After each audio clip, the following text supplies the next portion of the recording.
kana tiri vana vokutukwa, tainge takafa, takafira muzvivi. Tainge tiri vana vokutsayana, gwayana, gwayana,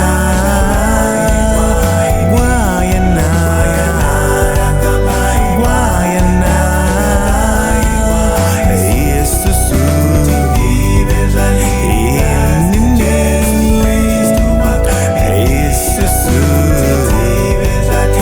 Yesusu, Jesu Kristu wakaroverwa, Jesu Kristu wakaroverwa, isu. Mambo wedu wakatambudzwa, mambo wedu wakatambudzwa,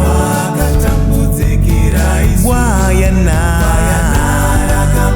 gwayana, gwayana, gwayana, gwayana rashe, gwayana rashe, gwayana rashe, gwayana rashe.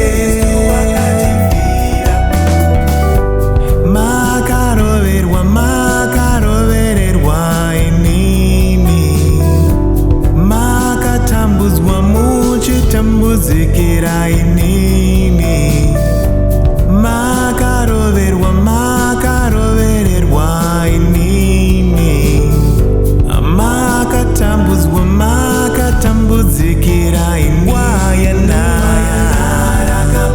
gwayana, gwayana,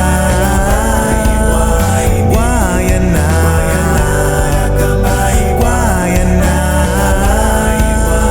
gwayana rashe, gwayana rashe, gwayana rashe, gwayana rashe.